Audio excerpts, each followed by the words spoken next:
interesting is I would say in the past, I don't know, 1 or 2 years, I've been getting politically divided families. And so Oh I've been man, getting a this is lot a of good one. families. Oh, it is, I have to tell you, I mean, I would say that's my answer to your question. These have been my best experiences because I'm getting these families where this part of the family voted for this guy and this part of the family voted for this guy, or this family believes this about immigration or abortion or whatever, and this part of the family believes this about those things. And what has happened is because politics have, I think, become very personal to us, they've become a fundamental part of our identities.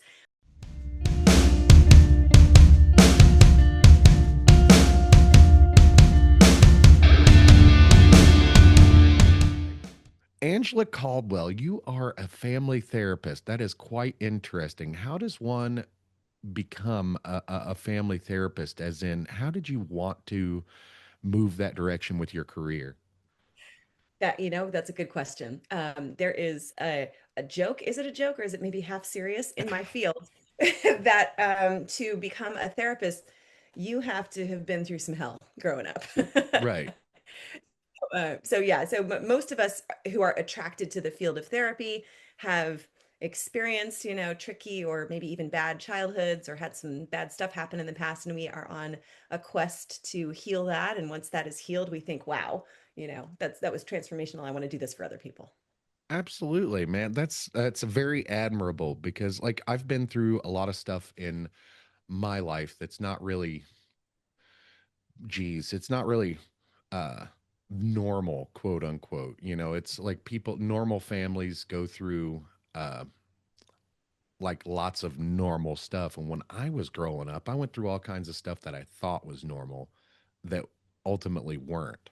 And the older I get, the more I look back and I can say, well, that's probably why I behave in this way in these situations. And I can articulate those things to my family currently, and I can help them avoid some of the same situations I was in by being honest and open and having that dialogue and communication. But speaking of communication, that's one of my family's biggest issues is Ah, communications. It causes a lot of problems, and better communication would solve a lot of problems in my family. Do you come across that in your line of work?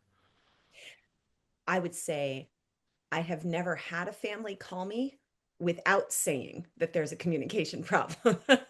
So I'm curious to see how you would react to what I say about that. So actually, humans are pretty good communicators. We're pretty efficient and clear communicators. It's usually that you don't like what you're hearing.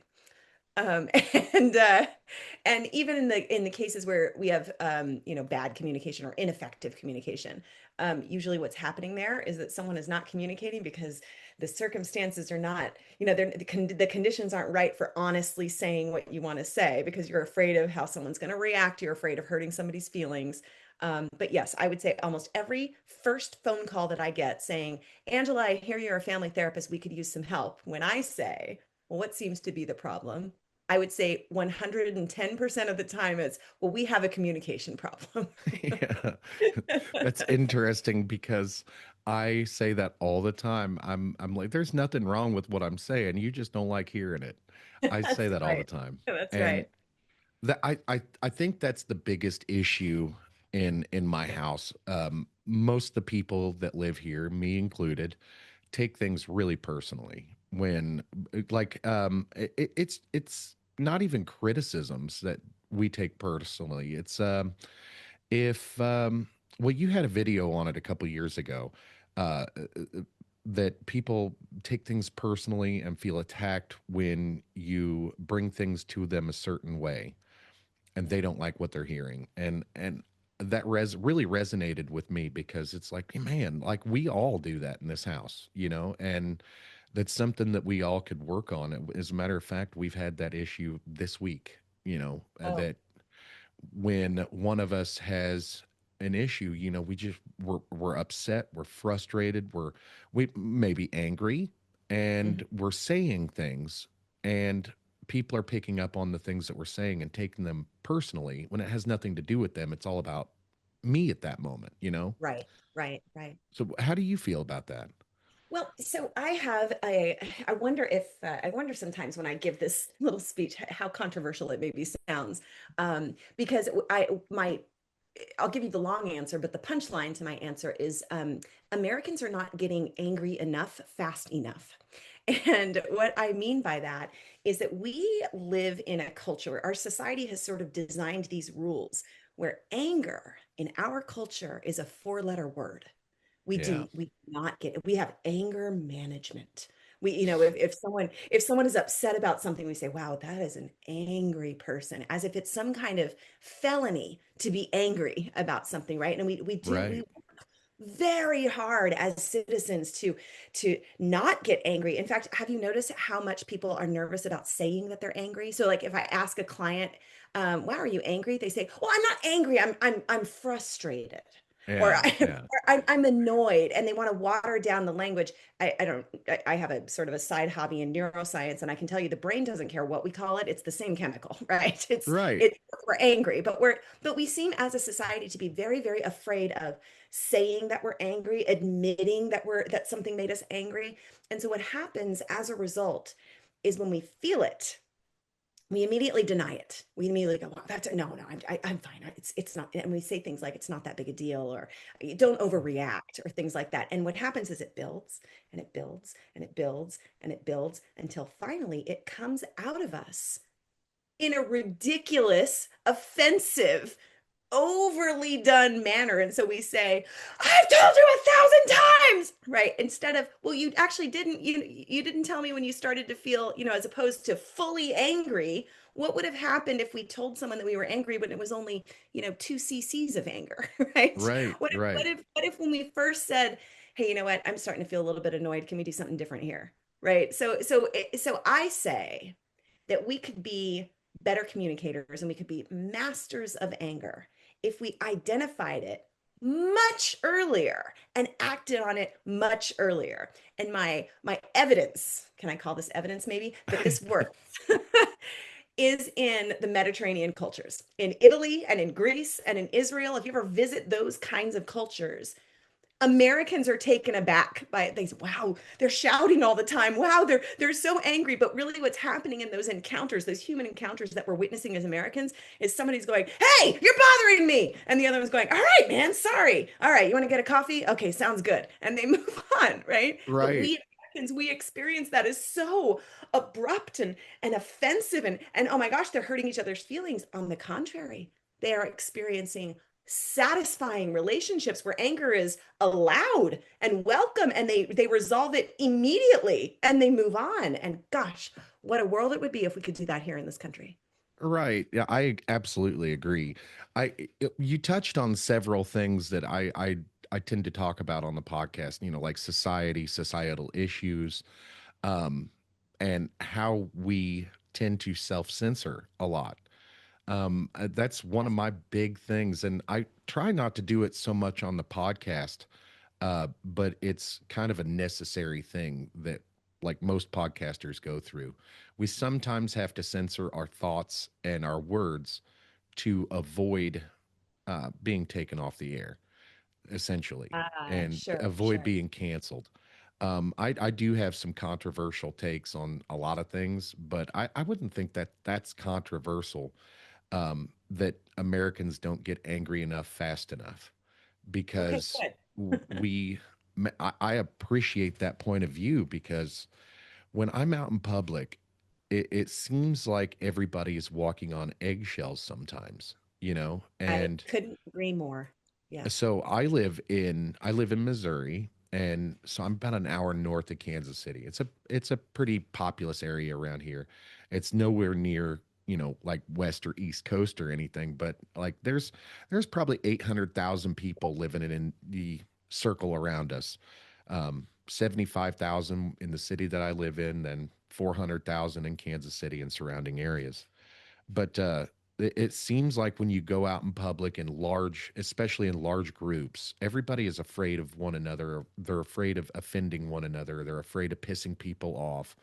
And I'm not. I just go and I have fun and I do what I'm gonna do. And I'm like, I tell my wife all the time, I don't know any of these people. I mean, Right. what's the worst that's gonna happen? Now that I'm on YouTube and all over the place, people can pull out their cell phone cameras, but I don't really care about that either. Yeah. So Yeah. Yeah. I, I think there's, it's okay for us to have some level of concern for, manners and being polite. And we don't want to all walk around being blowhards, of course, but I agree that, too much censorship is actually leading to a whole separate set of problems. We think we're solving this set of problems, but we're creating this other set of problems. There's a sort of a second thought to that. And I think and maybe I don't know if we'll get into this later, maybe because I can give all kinds of speeches. You got lots of apple boxes for me, right? So yeah, absolutely. one thing that I have observed in our culture also is that we've become very child-centered. And I find that problematic, actually. I understand it. I understand that we are moving from the 1940s and 1950s adult-centered community to now we've swung the pendulum in the other direction to a Right. child-centered community. I'm here on a crusade saying, whoa, whoa, whoa, how about a family-centered community? How about everybody Yeah. gets to be the center of the community? But that said, in this wake of child-centered thinking and even child-centered psychology, frankly, there is I would say, a panic around kids feeling afraid. And don't do that because you'll scare the children. And don't say that because you're scaring her. And don't think that because it's scary, as Yeah. if to be afraid is another felony, right? So in our house, I have a 7-year-old and a 9-year-old. And when the 7-year-old can really annoy the 9-year-old, and the 9-year-old will say, in her moment of anger, she'll say, "Stop doing that." And the 9-year-old will say, "Don't," or excuse me, the 7-year-old will say, "Don't yell at me. You're scaring me." And the 9-year-old will come to us and she'll say, "It's just not fair. I'm just expressing my anger and it's scaring her." And we say to her, "Hey, you're allowed to be angry. And guess what? She's allowed to be scared. Those Right. feelings are allowed. Those are natural human reactions, natural human emotions. Now, what are you going to do?" So we have anger and we have fear. Now, what should we do? As opposed to, uh-oh, because so and so is going to be afraid, I cannot say what I need to say. There's nothing wrong with being afraid. We can be afraid of one another. Yeah, absolutely. And I think that actually kind of started with my generation, with the millennials. And I'm going to kind of throw a whole generation of people under the bus here. Gentle parenting. Gentle parenting is not for anyone, in my opinion. I mean, your kids are going to grow up sheltered. They're going to grow up not knowing how to handle certain emotions in certain situations, like fear. Fear is a good one. So if you always shelter them from being afraid, well, what happens when they get out in that big wide world and everything is scary? Like everything. You can't Yeah, cross we're the seeing street it. without being afraid. We're seeing it. We're seeing what happens when you shelter kids from fear. We have a national pandemic of anxiety. Yeah, That's what happens is absolutely. we build a generation of adults who are afraid of their own shadow.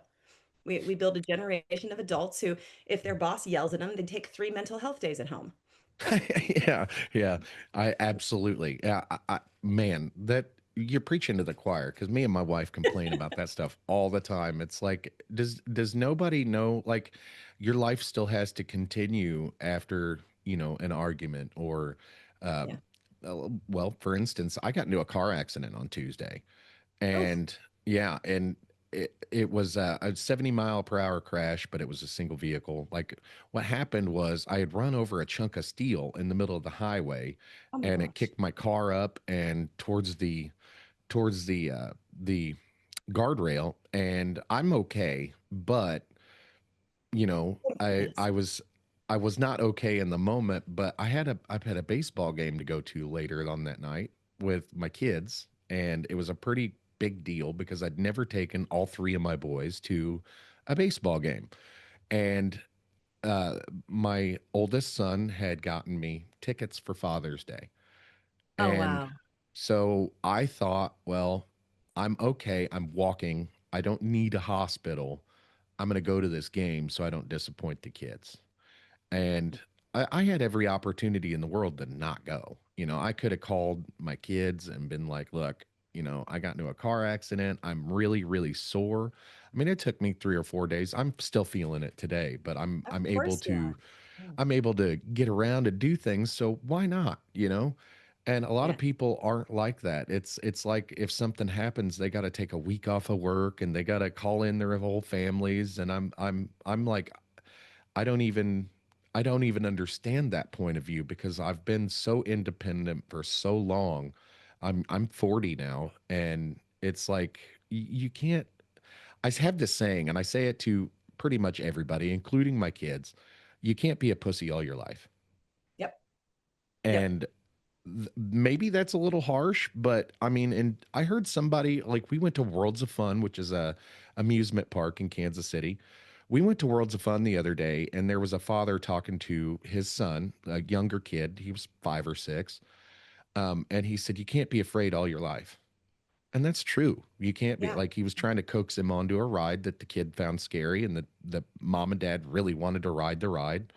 And Yeah. the kid was like, "No, you always say that." And I kind of looked at my wife, and she looked at me, and she's like, "Well, it's true, you know." Yeah. So I do Yeah. say that all the time, and sometimes people don't like it. You can't be a pussy all your life, but I mean, it's absolutely true. And whether you like the verbiage I use or not, I mean, the sentiment behind it is, get up, shake it off, get to work, move Yeah, past it.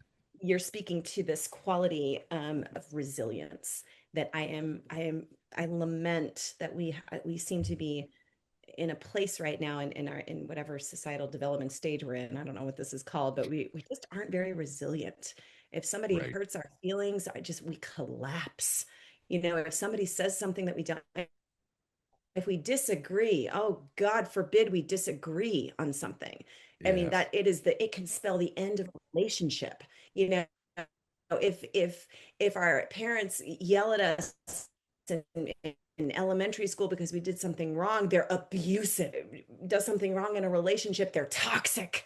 I mean, we've lost our resilience, our ability to bounce back from car accidents and hurt feelings and relational ruptures. I mean, these are, instead of understanding that these are things that happen, this is part of humanhood. We seem to have decided that all of these are massive failures and mean something terrible about the other person. Yeah, yeah, I agree. Uh, Resilience is one of those things that I never really thought of it that way, I guess. But I that's something that I kind of teach to my kids is resilience and how to roll with the punches, I guess. And like my oldest son, he's amazingly resilient. He can deal with whatever, whenever, and he'll be just fine. But my middle kid, he doesn't adjust so well to when bad things happen. Like he just deals with them, but he doesn't adjust well with them. Um, and like my oldest son, he's like, "Oh, this is what we're doing now. We're good with this." But and that's how I am. I've always been like that my entire life. I've always been like, Let's move on and do the next thing." And if something bad happens, like I've always kind of looked at things like you don't know what you don't know. And so when experiencing things for the first time, it's like you got to figure out how to deal with these things. And like, let's just say, here in the city that I live in, we have a lot of poverty. I grew up really poor. And so let's just say your electricity gets shut off. Yeah. My mom, when I was younger, she tried to make the best out of everything.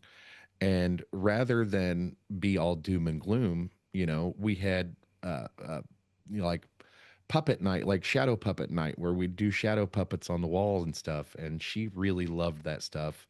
And I really loved it as a kid. And that speaks to making the best out of bad situations Yeah. and trying to figure out like how not to be bored when you have no lights and Yeah. stuff. So that is something that I like to teach my kids, like when bad stuff happens, you just got to roll with it and move on and try to make it better. Like my wife always says this really well. She's like, "I can't go backwards and fix the thing that pissed you off. But what I can do is move forward and try to be better from here." And so Yeah. like that's an amazing way to Mhm. look at things. And you're right, we can't go backwards. We can't fix things that we did in the past, but we can surely make up for them.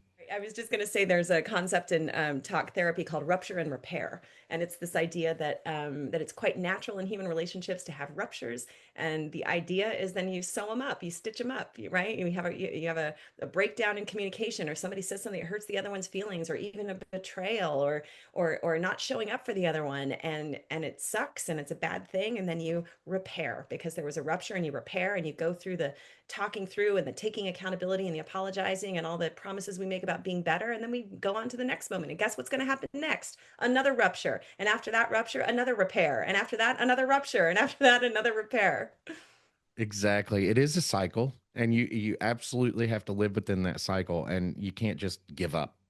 And I guess that's my word of advice to a lot of people is like, your situation right now.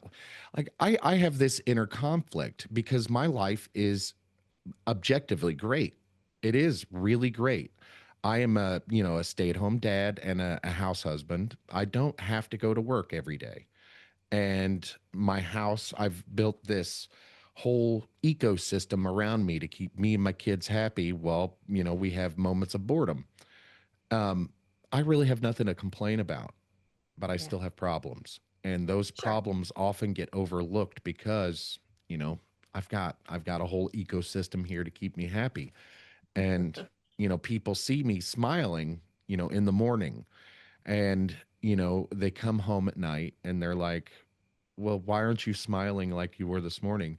And I'm like, you should have been here today. I've lost my mind 7 times today. And, it's people like they don't sometimes people don't think about the things that we go through before they get the situation with you. And like everything appears fine, but they say something and then you snap and then they're like, whoa, what the hell happened to you? And you're like, well, let me tell you what happened at my house today. You know, Right, right. It's funny to hear you say that because what you said earlier about how we take things personally. yeah, Um, and I love what you said, we don't know what we don't know. And so, if you snap at, say your wife comes home or something and you snap at her and she thinks, wow, what bug crawled up your butt, right? right. But that's actually a kind of a great example of someone not taking it personally. Like, wow, I didn't do anything wrong, but you snapped, so something's going on with you, right? And your ability to say, actually, yeah, have a seat. Let me tell you all the things that happened to me today. Let me tell you what you don't know. Right. Yeah. Right. Exactly. Yeah. And it's always kind of surprising to people how much I actually deal with when I lay it all out. Like, and they're like, "Oh, you're a busy guy." Well, yeah, I am. And so when you talk to me in a condescending tone, I really don't have time for that, and I'm leaving. Yeah. So Yeah, yeah. what are some of the best experiences that you've had as a family therapist that you can share with us? Oh gosh, that's a great question. I'm having some of them lately. I as a family therapists are a little bit of a rare breed. Most therapists are individual therapists. Yes. And so we family therapists, there's not a lot of us. And so we get the calls when we've tried individual therapy and we tried rehab and we tried church and we tried, like we tried the goat yoga on the mountain, whatever we tried. And so it's time for family therapy. And so by the time we get called, the families are usually in it pretty deep by the Right. time we called in. And so I would say most of my career I've had pretty high conflict, sometimes really big stuff like divorce and custody battles, child abuse, really scary stuff like that. But other times, not so scary, but still pretty big. Like there's been a betrayal, or a kid is just kind of like finally confronted their parents on some mistreatment in their childhood, like some pretty big stuff. But what's interesting is I would say in the past, I don't know, 1 or 2 years, I've been getting politically divided families. And so Oh I've been man, getting a this is lot a of families. good one. Oh, it is. I have to tell you. I mean, I would say that's my answer to your question. These have been my best experiences because I'm getting these families where this part of the family voted for this guy, and this part of the family voted for this guy, or this family believes this about immigration or abortion or whatever, and this part of the family believes this about those things. And what has happened is because politics have, I think, become very personal to us. They've become a fundamental part of our identities. What has happened in these families is the political divide has really ruptured family relationships. Sometimes people aren't speaking to each other anymore. Sometimes people are refusing to let the grandparents see their kids. Sometimes, I mean, like by the time they get to my office, they're really divided. And so I have been really humbled by the families that I've been working with and their abilities to heal that chasm. So they come in kind of super pissed at each other and not speak, barely able to sit on my couches in the office. Really, I mean, I sometimes wonder if I should lock the door because I think somebody's about to walk out the room any second, right? Right. And they and what we the work that we do instead is an exploration of their beliefs. I don't know how deeply you want me to get into this, but the healing that can happen is not persuading one side to believe the other. It's two things. It's number one, having some respect for a viewpoint that you don't share. And then the harder part, I think, is enduring the discomfort of disagreement. Because the Yes. truth is, when we love somebody deeply, we want to agree with everything. We want us both to like vanilla, not chocolate. We want us both to vote this way, not the other way. And so when we discover that there's difference between us and someone that we love deeply, that's actually pretty upsetting. And so the like I said, the second step of the healing is learning to endure the discomfort of that. The oh Yeah. gosh, we don't see eye to eye here. Are we going to be okay? Can we still have a relationship? Yeah, um I think politicians themselves don't help that. I think there's a lot of politicians that actually quite enjoy those things. Yeah, Um they're it, they're profiting from the division. yeah, exactly. Exactly. And oh man, I've had family members tell me I'm crazy. I've had family members tell me that I've drank the Kool-Aid. I've had family members I've had so here's a weird one. I've had a family member call me a communist. And like if I'm like now if you're using your brain for just 1 second, anybody can look at my the inside of my house and can tell I'm not a communist. Like I love capitalism. Capitalism is one of the greatest things ever in my opinion. Um it's it really separates. Capitalism is one of those things that people don't understand. I don't think a whole lot of people understand what capitalism is. It's open competition pretty much is what capitalism is. um Exactly. and I love that. I love the fact that if I'm building a widget, that the company next door can build the same widget in a different way and maybe make it a little bit better, which makes me have to improve my product, which makes them have to improve their product. And then 10 other companies over here open up and they're trying to make the same thing. And we're all trying to compete with each other, which doesn't lead to less quality. It leads to better quality products. And Yes. I've recently gotten out of the consumerism game. I'm kind of growing out of that. I'm getting older and don't need quite as much crap laying around.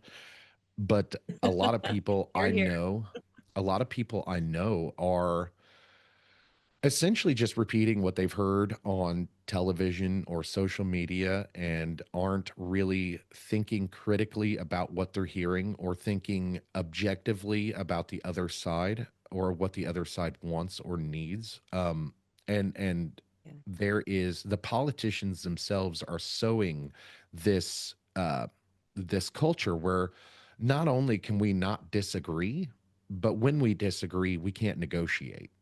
There's Yeah. no negotiation, no surrender. And that Well, we've drives me decided absolutely to nuts. celebrate. I Yeah, could, yeah, you and me both. There, we have started to celebrate this hard-nosed stubbornness. We've decided that that's a good thing. We've decided like that. We've decided that that means that politician is tough. That right. means that politician is unapologetic about their stance. When I think, well, wait a minute, no, that means that nothing's going to get done. we Yes, There has to be some flexibility in thinking. There has to be some openness to being influenced by different ideas. There has to be, as you say, some negotiation, and that can't happen if we are deciding that refusal to move on my views is the way to be. Well, if everybody right. refuses to move on their views, then I don't understand how we're going to sign anything into law ever.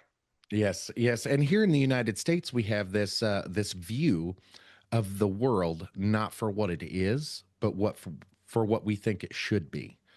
And for all the people out there that talk about colonialism and America's doing this and the United States is doing that and Britain's invading somebody, for all that talk out there, people sure enjoy the the life that produces. And without some of the dirty Mhm. things that the United States does, we wouldn't be able to live the way we live, and as a person who Yeah. can think objectively about politics and policy, you better hope the United States is doing some of those things, because we know that China and Russia are. Now Iran's thrown their hat in the ring and they're affecting Yeah. policy here. And it's just absolutely wild to me to see some of the rhetoric that's being thrown around in political circles from the right and the left. And people are just eating this stuff up, and none of it's true. If you think objectively about things, Mm. like I don't think the right wants to take anybody's social security or anybody's Medicaid or Medicare. I don't think that that's true. However, we are in a budgetary crisis and we have to fund FBI, Mhm. we have to fund DHS, we have to fund Border Patrol and all those other things that we don't want to do, but we have to do. And in order to pay for some of those things, Mhm. we've gone for so long, robbing Peter to pay Paul, that some of these programs are ultimately going to lose on things that people want to give them what they need. Mhm. And I don't think a lot of people I was at understand I that. was Or at a festival. go ahead. Yeah. Yeah. Yeah.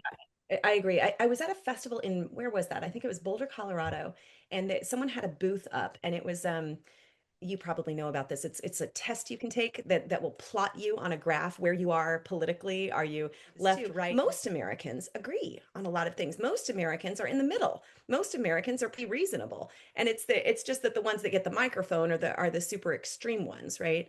The And I 20%. and I I know that. Yeah, yeah, right, exactly, exactly. As you talk, you're expressing your beliefs about capitalism, how important that is. You're expressing your beliefs about budget crisis. Now, imagine in your family, or maybe you don't have to imagine, maybe this really happens in your family, if there's another family member, someone who you deeply love, someone who's very close to you, who says, I don't know, capitalism has caused a lot of abuses in the workplace. When we elevate, the quality of the product above, I don't know, workplace safety or some fairness in hiring, and who gets a shot, who gets a chance here, then I don't know if capitalism is the greatest thing. So imagine now I have two people who disagree. This one says capitalism is the greatest, and this one says capitalism can be abusive and harmful, right? My job as a family therapist is to say, okay, can I get these people to go to lunch without throwing food at each other? Can I Right. get these two people to enjoy relationship, even though they have to endure the discomfort of not seeing eye to eye on, well, in this example, capitalism? Right. Right. Well, so my take on that is yes, absolutely. I agree. There are some negative connotations with capitalism. There are some negative things. There are workplace abuses, and then I explain the alternative. It's better than the alternative. And Hmm. if you've got any better ideas, I'm open to listening. I'm open to change, Hmm. and that's the thing Yeah. so that's the thing right now that I think the left is particularly missing. They're all anti everything on the right, but they have no solutions for those problems. And I think if they were Hmm. to come out and say, I don't like this particular policy, here's what I think we should do Hmm. instead. That gives us a point of negotiation. And I Yeah. think that's missing. And I think so many times we are unable to look at the other side and see their point of view. And like Yeah. using Yeah. capitalism as an example, yes, there are some negative things with capitalism. There are some negative things with workplace safety and all this good stuff. And here in the United States, that's why we have a large regulatory body, is so we can protect the workers, so we can protect our rights and still stay Hmm. within that capitalistic system. If Hmm. if Hmm. anybody else has got any better ideas that we haven't tried, let's do those. I don't care about that. Yeah.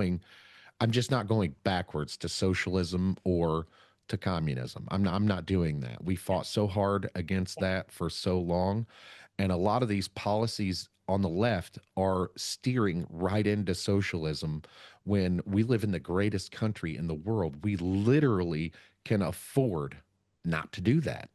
We can afford to Yeah. have both systems. We can have a socialist, a socialist capitalistic society, like meld them together. We can do that. You know why? Because we are exceptional here in the United States. We are exceptional. There's a thing called American exceptionalism, and it is recognized worldwide.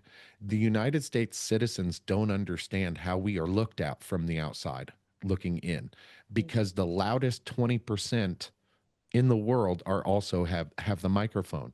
The 80% Right. are looking back and like, I don't know what these people are talking about. The United States government just came over here and gave us a bunch of Right. money. So it's Right. it's one of those things where I'm capable of doing that now, and even in my family, I've settled some political disagreements just by saying, "Hey, nobody's saying either of you is wrong. You're both right." Mm. And now where do Hmm. you go from here? Where do you go from here? How do you meet in the middle? And that's generally where people are like, "We're both right." Well, yeah, you're both kind of right. You both have great points, Um, Yeah. whether basically comes down to preferences, and Yeah. that's why we vote. That's Yeah. why a 51% beats a 49%. And The how great is it majority that wins. how great is it that we live in a country where we get to have preferences? I mean, how cool is that? Exactly. Imagine living in a country where your preferences, not only do they not matter, but you don't get to speak them aloud. Exactly, exactly. And I think the biggest divides all actually, like, social media is I think the bane of our existence. I hate Don't get social me media. started. Don't get me started. The only reason I'm on social media is for the podcast and marketing and all that. And I even suck at that, so I don't really do it all that often. But I, go yeah, ahead. I actually outsource mine. When people ask if I'm on social media, I say no, I'm not. And they say, but I see your stuff, and I go, oh, you're talking about my friend who does that for me. I just text him ideas, and he posts them Exactly. for me. Exactly. Now I don't do that, but my wife and I both manage it together. I would outsource it. I would outsource it, I think, if I had the money to, or if I had a dependable friend that I can be like, okay, you need to make 5 posts a week. I don't Right. do that kind of stuff, so yeah, No, I would definitely outsource it by preference if I could, but right now I don't think it's in the budget. But no. I tell people all the time, like, social media has made it to where we are so comfortable being assholes to one another. And Yes. we can't look at each other as human beings anymore. It's because, like, out in public, you don't see people talking to each other, especially the younger generations, because there's always a screen in between.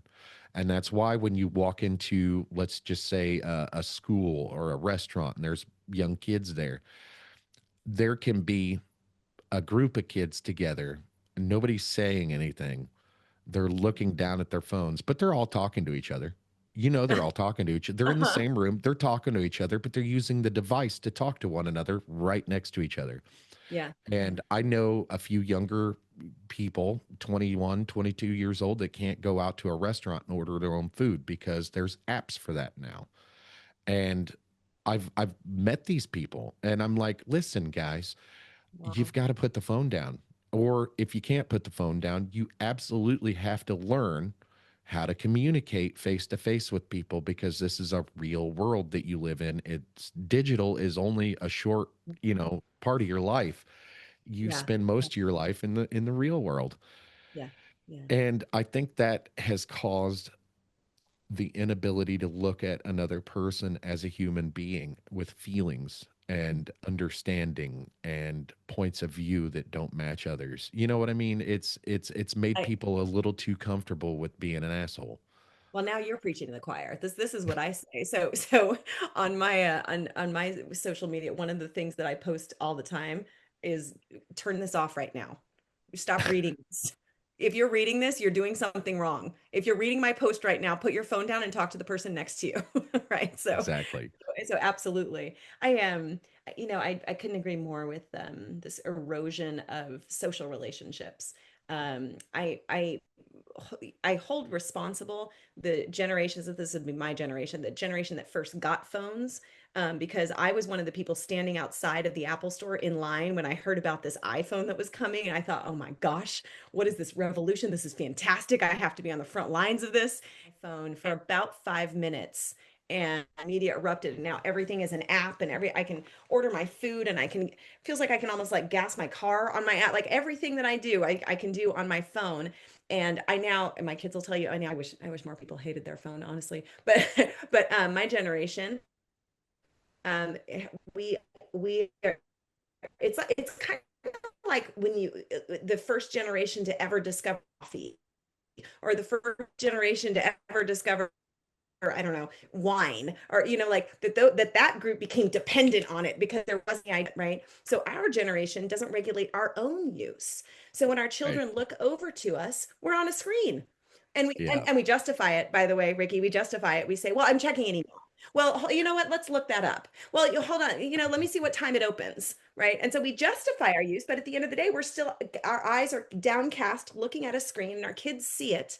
And then they hear us say, we have to limit your screen time. How is the kid supposed to reconcile those two statements? This, hold on, I'm on my phone, and let's regulate your screen time.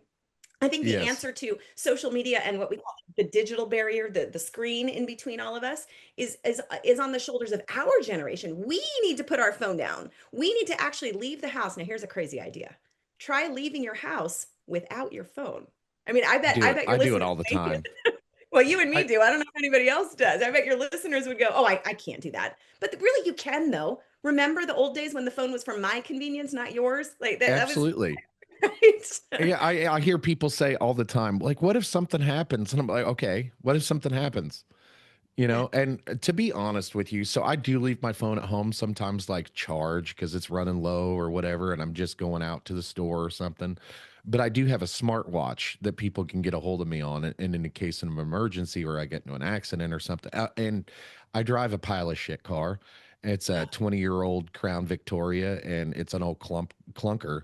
But in the city that I live in, like there's people running around without insurance and clunker cars. So yeah, Yeah. it's one of those things. If I had a nice car, I probably wouldn't want to drive it. I'd probably drive a clunker.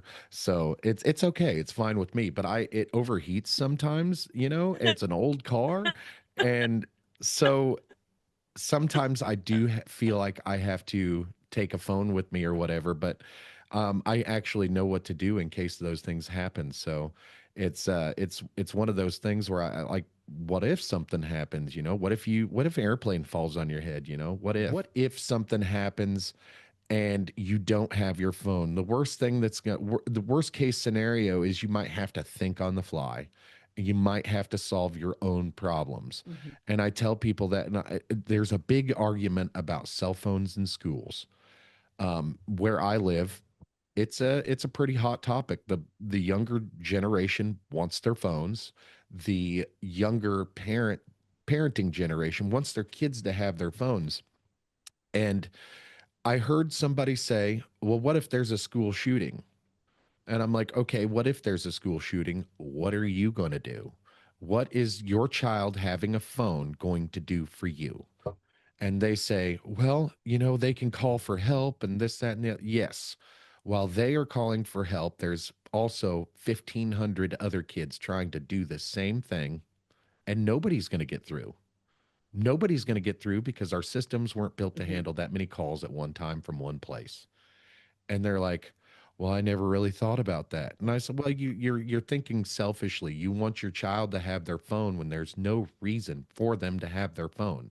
It is a hindrance to their education. Mhm. It is a hindrance for their Yeah. communication skills. And all you're doing is enabling for future problems with electronics usage. It's reassuring to hear you use the word selfish. I have also accused parents of being selfish. What I say about it is that the reason that the parent wants the kid to have the phone is to soothe the parent's anxiety rather than learn how to cope with your own anxiety. Like, well, it'll make me feel better to know where my child is. Well, hold on. So the phone that your child is holding is to make you feel better, is to Yes. soothe your anxiety. How about we come up with better ways to learn how to cope with our own anxiety as parents rather than actually hand our child a digital barrier to social development? Yes. Yes. Yeah. As a matter of fact, my 15-year-old, we gave him a cell phone a couple years ago. He wasn't mature enough to handle it, so we took it away. And Mhm. now he's 15 years old, almost 16 years old, and he has a Gab phone. So, um, if you're familiar with Gab phones, you know exactly what I'm talking about. A great Yeah, and addition. you probably know exactly why he has the Gab phone. Yeah. He's a 15, almost 16-year-old boy. So, people with an imagination, you guys can figure that out. Um, so we gave him a phone, and he doesn't use it. Like he has it in he doesn't keep it in his pocket. Like if he goes to text one of us, my wife or I, he'll text us, and then he'll leave his phone in his bedroom and then go back out to doing Right. whatever he was doing. And so we'll try to text him or call him back, and no answer. I'm like, what is it? Just the kid just throw his phone off a cliff or something? What happened? He just texted me. And then we'll talk to him later. Oh, I left it in the bedroom. And so that kind of helps me like feel better about his usage on his phone usage. But It makes like me that's feel better about the future leaders of America. Thank God. yeah, the fact that he can leave it alone and not be on it all the time. And there are limited apps on this thing. Like he can't do everything. It's not unfettered access like he wants. Right. He has video game systems with more access than this thing has, but it's we can control what content goes in and out of that particular piece of equipment, and none of his other uh, devices are they're internet capable, but they're all monitored. Mhm. And so the reason why we have to do that is safety and well-being. And I learned lessons the hard way about giving kids unfettered access to the internet. And it is absolutely a safety issue. And if you don't think it can happen to your kids, well, I've got my 15-year-old is 6 foot tall, 300 pounds. Um, Mhm. and he's had safety issues with unfettered access to the internet. And a lot of parents don't think about that when they hand their phone, hand a, the entire world collective knowledge is right Yeah. here. Yes. And that means the good and the bad. Yes. And a lot of parents are just handing their kids phones and not limiting the content that can come in and out. And that's how we're ending up with a lot of delinquents. We're ending up with a lot of kids who are seeing content that they don't understand. Um, I, as a podcaster, I have to do a lot of research. I've seen videos of active war zones that are gory and bloody, and this is all, it's not hard for me to access these things. I didn't have to pay to access these things. I didn't have to look very hard for these things. You Yeah. don't want your kids having access to those things. You don't want your kids having like the situation that we ran into. My son was talking to, when he was 14, he was talking to a grown man in Canada. And that's just where we could trace it down to, was Canada. It could have been clear across the other side of the world. We didn't know. And Wow. so, yeah. And this person had our address. Oh, This good Lord. person, yes, this person could absolutely trace the electronics that my son was using, and we don't know that this person did that. but it's possible. It's absolutely possible. So for safety, I recommend never giving children under the age of 16 unfettered access to the internet. Even at 16 years old, it's questionable. Yeah, Jonathan Haidt wrote The Anxious Generation, and he agrees. He makes these recommendations not for legislation, but more just for societal norms. He makes four recommendations that, to me, seem real common sense. His ideas have been criticized by some researchers, some technology researchers, social media researchers. But at the end of the day, they're just so common sense. And one of his recommendations, as a social norm, again, not like a law or anything, but that we don't give kids access to social media until they're 16. And that just, Yeah. I mean, like I said, I have this side hobby in neuroscience, and that just makes sense according to what I know about brain development. 16 Yeah. for most brains, that's about the time that you can start processing multiple units of social information. And that's about the time that your self-esteem can start to feel a little intact. And so you can handle some hits to it. But Yeah. yeah, other than that, we're fragile. We are open to way too much influence, highly impressionable, and you can't unsee really gruesome stuff that you see that will impact you for the rest of your life. Absolutely. Absolutely. And Facebook used to have age restrictions. It used to be you couldn't have a Facebook account if you were under, I'm wanting to say it was 12 or 13 years old. And those have been since removed because every 10-year-old has a phone in their pocket now. Yeah. And it's extremely disheartening to see children shouldn't be dealing with adult themes no matter what it is, and we should, while we shouldn't open, like, we should not hide them, we should not shield them from seeing the negative aspects of life sometimes. You definitely don't want your kids on the internet. Like, I've seen so much crap on social. Like, did you know that you can see porn on Twitter, X? It's you can No, I see didn't X. know that. Yes, X-rated That's images are now allowed on X, and it's an anti-censorship platform now, and so they cover up, they cover up it's like a blurry thing, and then click here to see more or whatever. They do hide it in that aspect, but yes, you can absolutely see pornographic images and videos on X. that's And alarming. if like parents don't know that, they're liable to give their kids access to that site without even thinking about it, with just handing it to them. And let me tell you, if you don't think your kid hides things from you, wait until you give a 12, 13-year-old boy unfettered access to the internet. You'll Number one, you'll never see them. They'll be hiding in the room all the time. You'll never know what they're doing. Yes. You Yeah. can guess, but you'll never know. Um, and they will hide that from you, and they will do things outside of character to keep keep that to keep that access, Yes. and to Yeah. keep that from going away. And we had to learn all that the hard way. And I'm still struggling with it, because I just want to be like, look, kid, this Mhm. is why we have to keep you. This is why we have to limit your internet access. Now, if you can handle it, if you could do things the right way, without us having to come check on you, you Mhm. could absolutely have unfettered access to the internet. But I don't trust you anymore. So, and it's just one of those things, you kind of have to be honest. It's for your own safety. I wish I could give you unfettered access. I wish I could. I'm not willing to do that. You have I So there's some things that once they're broken, you can't get back. Mhm. And it's not for it's for safety reasons, my reasons. But I explained it to my kids. I am not intelligent enough to keep everything from you, so I'm just not going to give you access. Yeah. And Yeah. it's like, so my son has access to his school computer, but it is locked down. The school has control of Yeah. that, Yeah. Yeah. and they limit his access, so I don't have to.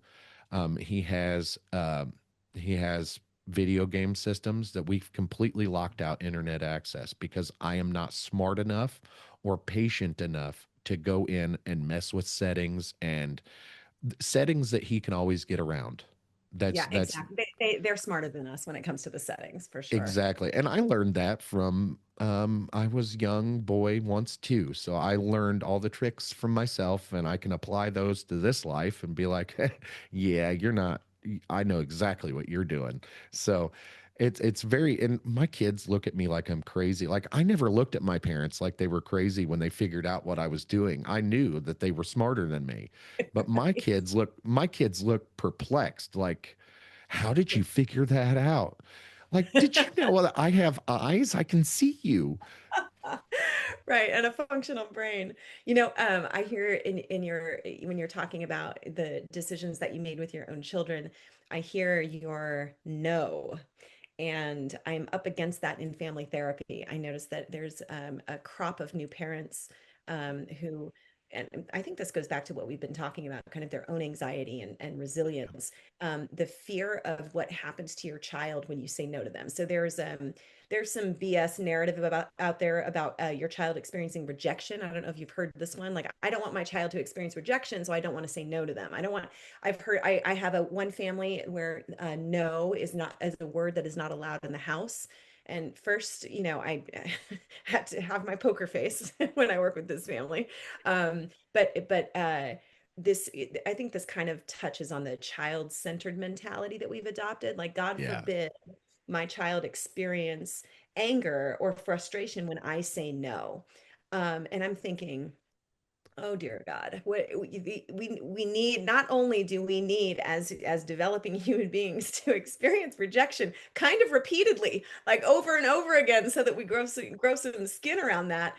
But the parents' inability to say no being based on what that the child will be mad at them. Oh Lord, that sounds like such a fragile parent. We need a lot stronger Yes. parents, right? So here's what's going to happen, folks.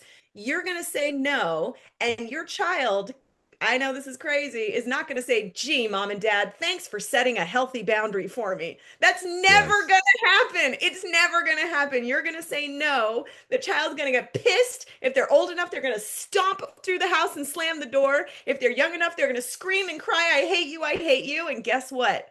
You hold your ground. You say, well, That's I right. love you, darling. And the answer is no. That's right. That's right. I've actually said, well, I hate you too. Like I've actually said stuff like that.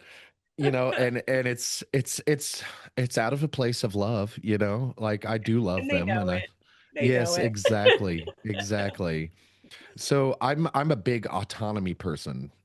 Because when I was a younger kid, I didn't have any autonomy. My parents didn't let me have any autonomy. I didn't have any choices on what I could and couldn't do, and Okay. so I'm big on autonomy.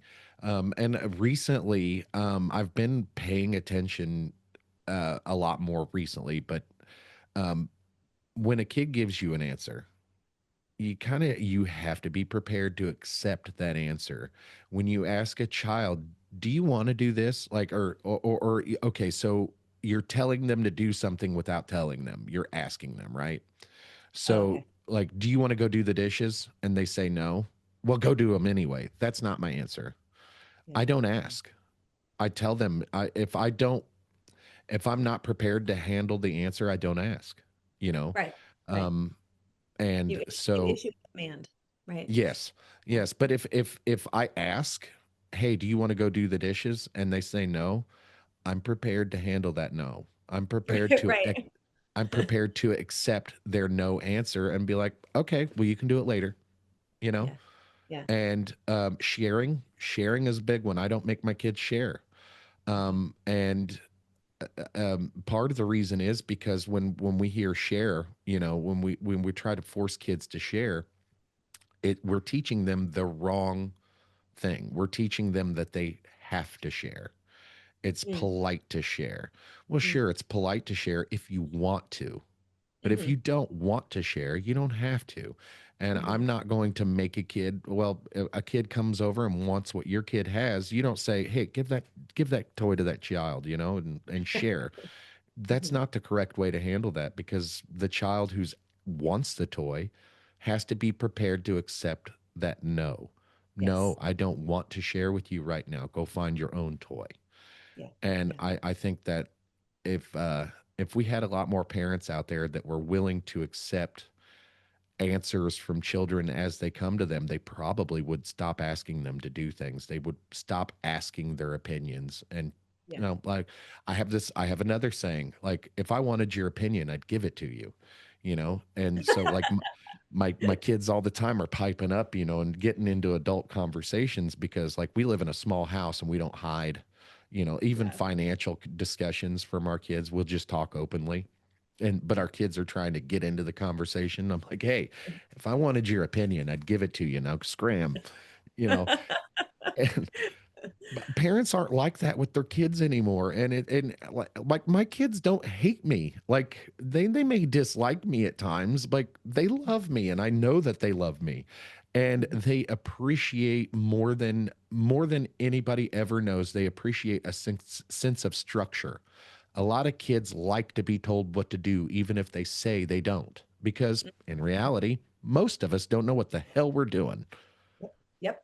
Most of us like to be told what to do. Most of us like to know the rules of the game before we say we're going to play. Most of us like Yes, to know the rules of the workplace and what the expectations are and what the consequences are. Most of us like to know, I mean, think about something as simple as grocery shopping. Okay, where are the carts? How am I going to find the carts? And where's the checkout stand? And is this an organized aisle? Do I know where to find things? We actually thrive on structure. There's piles of science to show that. And the unstructured household, let me tell you something, that's a family that's going to end up on my couch, right? The exactly. unstructured household is not free. That is not a way to build free spirits. That is not a way to build autonomy. On the contrary, that is a way to terrify a child because what you've done is created a completely unpredictable environment. And structure provides predictability even if you don't like what you're predicting. Even if you That's know, right. boy, if I say this, I'm going to get in real trouble here. Guess what? That's good news. That means that the parents have created an environment where the kid knows damn well what's going to happen if they say this or don't do that. Yes, yes, predictability. I like that. I like that. The whole structure thing. I didn't really be big into that until I became a parent, and I realized that. So my oldest son, I didn't have custody of him until he was like 12. So he Okay. lived with his mom. Oh, I see, he's like 13. He lived with his mom and didn't have any structure, Mm. and it was a very it wasn't a hostile environment. It was like a more fun, happy-go-lucky kind of fly by the seat of your pants kind of household, and he did not thrive in that. He No. wanted he he figured out even in an early age, 13, 14 years old, that he needed structure. He needed a active parent in his life. And so he came to live here, and he's thanking me for doing the most basic things. And I'm like, I know your mom. She didn't abuse you. Like, what is your problem? And Yeah. he's like, oh, nothing. I just appreciate you, Dad. And, I love that, you got me a new bed. And I'm like, you've never had a new bed before? And he's like, no, no, I've never had a new bed before. And I'm like, well, I've got all kinds of tricks to show you, you know, like You're I'm lucky. gonna, I'm You gonna got eat this you got one. up. Yeah, you got one that's easy to impress. Exactly, exactly. I'm gonna eat this up, and I'm gonna buy you a coat too. you know, Yeah. but yeah, he amazed me how well he was able to thrive in a more structured environment, and he really, really wanted that. He sought that out, and he was like, I like that. I wake up in the morning and know exactly what to do. I don't have to think about it. I just wake up, I go get in the shower, I get dressed, I come out and I eat breakfast and I go to school. And then when I get home from school, I've got to put down my backpack, put all my stuff away, sit down and do my homework. And then after 4 o'clock, it's free time, it's me time. Mhm. And the kids love that stuff. They eat that stuff up. And Well, if you're you, providing your son with all of those small moments, you're providing your son an opportunity for mastery. Hey, I just yes, did that thing. Hey, and when we feel like we master even a small thing like putting my water bottle in the cabinet, a small thing, we get to feel, that satisfaction we feel when we can check something off the list. That's what you're doing. Yes. You're letting your kids go, all right, next, right? And now I put my lunchbox in this and my dishes in the sink. All right, check, next. And that feeling, if you provide a million of those little tiny moments of mastery, a little check mark on the box, man, that builds a sense of self-esteem better than any shower of compliments ever could. Ever Yeah. could. If you give your kids a chance to do something and check it off the list and master it and do it well, that's what's going to build healthy self-esteem. Is repeated opportunities for saying, "Hey, I just did this thing. Good for me." Right? Yes. And no, we don't need a ceremony. We don't need a congratulations. It happens by itself. The kid goes, "Hey, I just put my dishes in the sink. All right. Hey, I just made my bed. Look at me." Right? It's like a Yes. cute little private process inside their heads, and slowly and surely we watch them become strong, confident adults. Absolutely. And one more subject, and then I'll let you get out of here. Um, Independence is huge with me. I'm a big independence guy. My 6-year-old is one of the most independent people I know, and it's wonderful. It's a lot of parents do too much for their kids. I know parents that talk for their children. I do it all the time with my 6-year-old. He has autism, so sometimes you have to do those things with him. But a lot of parents like they're smothering their kids. They won't. Like I know a lot of kids that can't go outside. Oh, you can't go out there alone. My 6-year-old can't go outside alone because he has a different set of issues. But Mm. I know parents that are like, oh no, you can't do that. Get out of that tree. You're going to fall down. Okay, well, so what if they fall? Well, they might Right. break their arm. Okay, Okay. yeah, they Then we're haven't. taking then we're taking a trip to the emergency room, I guess. Right, and Right. they're going to learn not to do Yeah. that. Yeah. Yeah. And Yeah. I try to tell people that all the time. I'm a big independence guy. Do you see a rise in independent children, or is it going down, do you think? Okay, that's a good question. So I saw a decrease in independence, and then extremely recently, and I mean only in like the past few months, I am seeing parents. Well, you know what I think I'm seeing?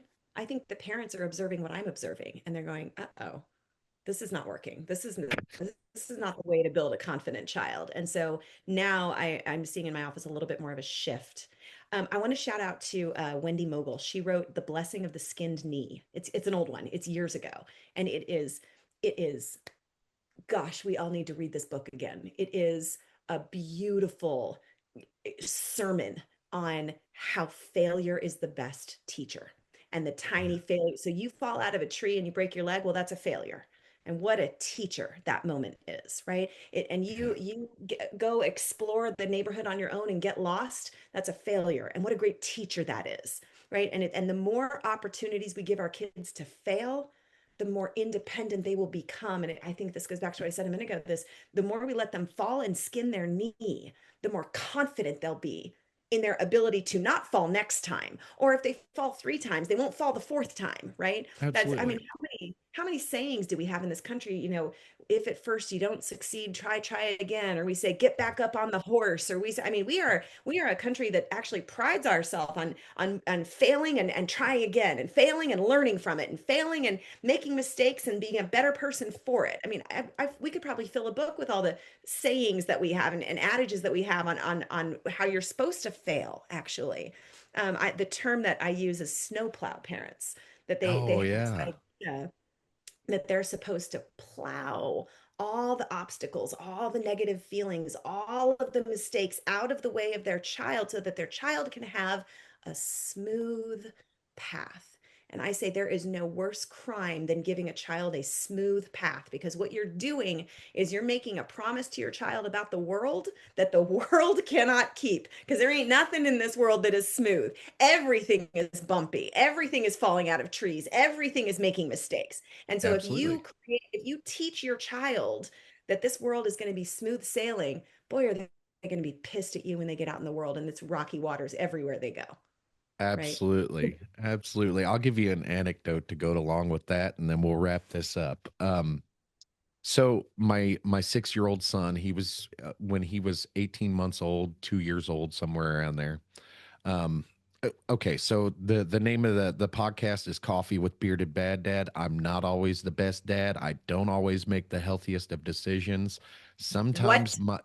my right, sometimes my kids get caught in that crossfire of my bad decision making.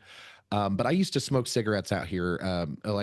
So this is actually used to be my garage. We cut it in half and installed a door and all that good stuff. But I Oh, used to smoke out here. I used to smoke cigarettes out here in the garage. I don't smoke in the house. I go outside now, but I used to smoke cigarettes out here. So occasionally, my 2 year old followed me, and so this used to be a garage. There was garage things in here, tools, gardening tools, car stuff. There was used to be a garage, and I'd smoke cigarettes out here, and my 2 year old would come out, and he'd be trying to get a specific dangerous ish tool, and it was hmm. what it was a snow shovel with a sharp blade on the bottom of it. Ah, sure. And so he kept going after this snow shovel. And so what I did was I put it way back into a corner where he couldn't get it out of there, and I felt pretty confident that it was that snow shovel was going to stay there. And one day I was out here and my wife had come out to talk to me, and the 2 year old followed her. And I was trying to get back in that corner and get that shovel. And mom's like, no, no, no, get out of there. And I was like, nah, let him be. And she's like, what do you mean? I was like, "Ah, if he can get it out of there, he can play with it." And she's like, what? And I was like, she's like, isn't it dangerous? And I was like, well, he's probably not going to hurt himself, but if he does, he does. We got band-aids, Right. and but I said, if he can get it out of there, he can play with it. And you know what? It didn't take him very long. Maybe probably a week of every Oh, day wow. sneaking back there and trying to get it out of there. But he got it out of there. And by God, I let him play with it because that's what I said. If you can get it out of there, you can play with it. And what that did was it allowed him to do dangerous things in my supervision. Of course, I was right here watching him, but it allowed him to do dangerous things that um, and kind of figure things out on his own, problem Yes. solve. He had to get this giant snow shovel out of a hole like this big, and he did it. I don't know, it worked for him, and he got it out, and he was able to play with it. Now, after he played with it for about 5 minutes, he didn't want nothing to do with it ever again. But that was a very good lesson for him of how to get things. I So was just thinking as you're telling the story, I wonder if the joy was actually the problem solving itself. yes, yes, I believe it was. And now he is 6, and he's not fully independent. Like, he gets pissed off at his tablet sometimes, and he's like, "Oh, figure it out." And I'm like, "No, you do it. I don't want anything to do with that thing." And so yeah, the problem solving is what the fun part for him actually Yeah. probably was. And he now can solve problems on his own with minimal frustration. And he's 6 now, and he uses my entire house as his jungle gym. And we just allow him to do that because it's better than. So he's going to climb and jump off stuff anyway. So what we Mhm. did was we just taught him how to do it safely. We taught him how to tuck when he falls, and we taught him how to fall. And I'm like, hey, be careful. This is dangerous. Because he has autism, and sometimes things are Yeah. difficult for him to understand, and he has no fear. Yeah. So like he'll jump off of things, but he'll do it with you know in mind that, hey, I have to actually land this successfully. I don't want to get hurt when I fall. And Yeah. so we taught him how to fall. I mean, I love that. And look at all of those opportunities of mastery that you're giving him. I mean, no wonder he's so independent. I don't know. I don't know if you're a bad dad. I'd say you're a pretty good enough dad to me. Thank you. Thank you. The reason why I say that is because, okay, so like the ex-wife, I've got an ex-wife, and I've got, some people in my life that are like that like to take swipes at me for, that try to hurt me kind of thing, and I took it personally. I took Uh-huh. up, and that was my identity for a very long time. I like people are still trying to convince me that I am a good dad because of the damage that I allowed these people to do to me. You know, it's not that they did these things to me. They said those things. I didn't have to take it the way I did. I didn't Yeah. have to take it so personally and internalize that. And I'm not a bad dad. You're very correct on that. I'm a good dad, and I pride myself on taking care of my kids and taking care of my family. And if we had more parents out there that looked at things objectively and like, you know, parenting is so easy. It's difficult at times only because it's heartbreaking. That's Yes. the only difficult part about parenting is it is absolutely heartbreaking. And Can be. eventually these kids are going to leave the house and you're going to be like, huh, I don't want you to leave, you Right. know? Right, right. Right. But yeah, this has been a great conversation, Angela. And if you don't mind, I'd like to reach out to you a few more times in the future, and we'll maybe Oh, make this thing a regular thing every couple months. oh my gosh, I'm honored. I really loved talking with you. This is it's and I love the how we get to touch on so many different topics in one conversation. So thanks for the opportunity. Awesome, you're very welcome. And where can people find you? Are you do you do therapy online or anything like that? Or No, family therapy is too hard to do online. I have to be able to control the room. But I have a stable of therapists that do individual therapy, and yeah, we provide online therapy for individuals. okay, Um, we have to jump through hoops of across state line licensing and stuff like that. But we work with people on that. My website is my institute. It's the Caldwell Family Institute, caldwellfamilyinstitute.com, and I'm on social media. I don't know how to do that. So there, tell your listeners good luck. I look up Angela Caldwell, maybe. I don't know.